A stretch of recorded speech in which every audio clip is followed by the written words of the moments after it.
An off-duty cop notices a running car in a Dollar Tree parking lot. What he finds inside isn't just a running engine. It's a defenseless infant, left completely alone. I was originally parked right here. Yeah. And I watched her get out. And I'm like, what the hell? Yeah. And then I thought it was a joke. And she wasn't young either, man. I don't know. It's better to keep this.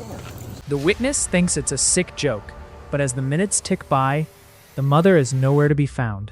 The doors are unlocked, the engine is humming, and the predator's perfect opportunity is sitting in the backseat. Up to make sure the baby was breathing and everything. Yeah, we got. But it was running and stuff. They had the car running. Does it look like you got a blanket or anything back there? No. The officer on scene waits by the vehicle, watching the store exit for a woman who clearly has no idea how close she is to losing everything. That's crazy, dude. And the lady's not young. I mean, she looks like she knows better than this Comes shit. back to like a 64-year-old lady in the car. I don't... Yeah. Every second that passes is a gamble. The officer checks the registration expecting an elderly woman, but the witness insists the driver was much younger. She in there? Not that I can see. Not the owner. It comes back to like a 64-year-old. What did she look like? I'll identify her, man. All right. I seen her. We'll wait for her to come out. I seen her walk out, but I seen her. I'm sure she's in there. A woman finally emerges from the Dollar Tree, clutching her shopping bags, completely oblivious to the police cruiser idling next to her child. You left your baby in an unlocked car out here while you go into Dollar Tree. What are you doing? Her excuse is the same one every grieving parent gives after a tragedy. I was only gone for a second. She was asleep, so I just ran in You can't leave your child out, an infant in the car. One, it's 55 degrees out with the sun on him. All right. Two, that car's unlocked. Anybody could have came and taken that kid and left. The officer's shock turns into a stern interrogation as he realizes the mother doesn't seem to grasp the lethality of her quick errand. All right. You see how dumb that was? Okay. Do you have a license on you?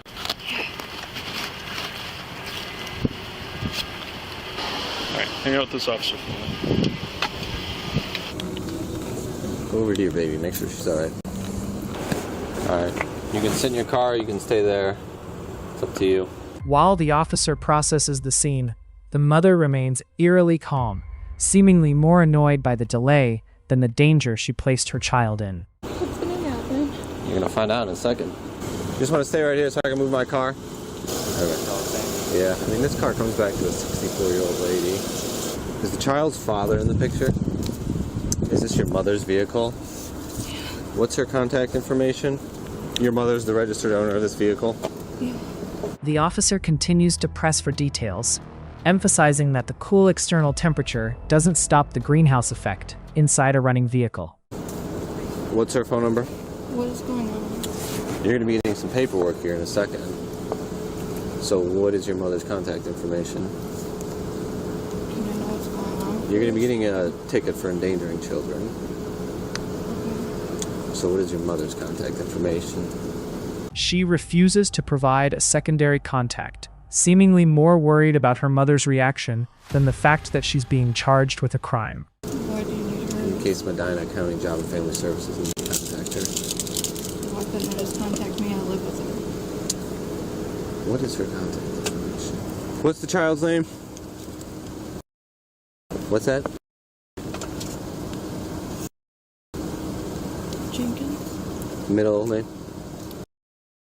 The officer realizes he isn't getting through to her. He decides to stop being polite and starts describing the gruesome reality of child abandonment. I mean, do you think it's smart to leave a 14-year-old in a car? Unlocked and running? Regardless if you're in Brunswick or not? Are you employed? You're currently unemployed? What is your mother's phone number?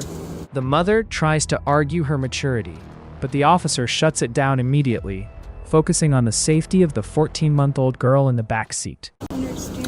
I'm of age. Do you live with your mother? Yeah. Is your father there?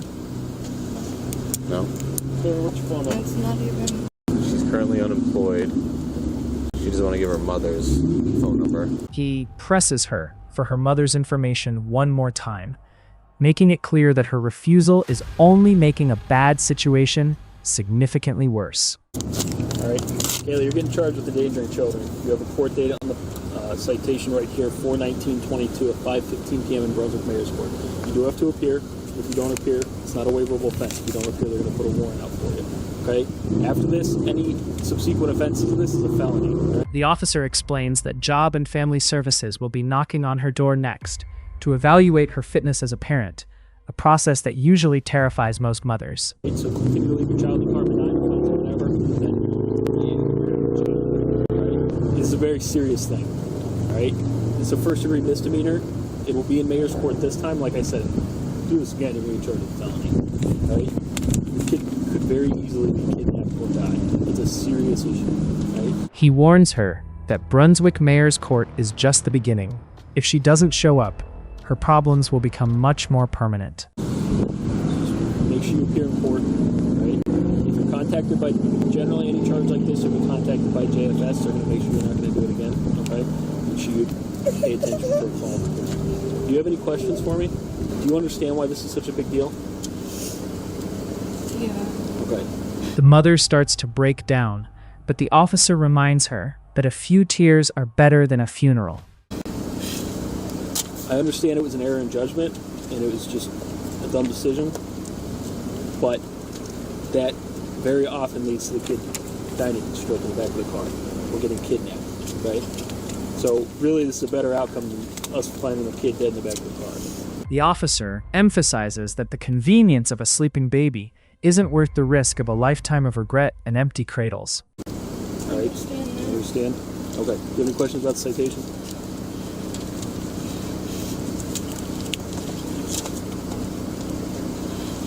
What happens in the court? Well, you're going to go to court. It's not a trial court. You're going to enter your plea.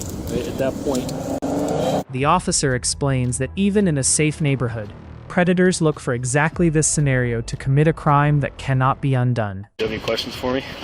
I don't. What the hell? Yeah.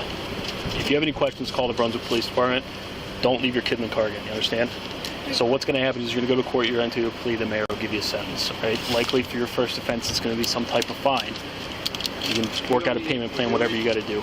He tells her to get the child into her car seat properly, hoping the weight of the moment finally sinks in as she prepares to drive away. I just thought she would be okay because the car was running and I was right there. I understand, but you understand somebody can just grab this kid and go. You're lucky it was an off-duty police officer that found him, all right, instead of somebody who just decided they want a kid, all right? She is allowed to leave, but the warning ringing in her ears will likely last a lifetime. You gotta keep an eye on her. It happens, and all of a sudden you come out and your kid's gone, then what do? There's no cameras here. We don't know where she went. You probably never see her again, you understand? It's a dangerous thing, okay? In the world of policing, there are no small mistakes when a life is involved. This mother got a second chance. Most kidnapped children don't.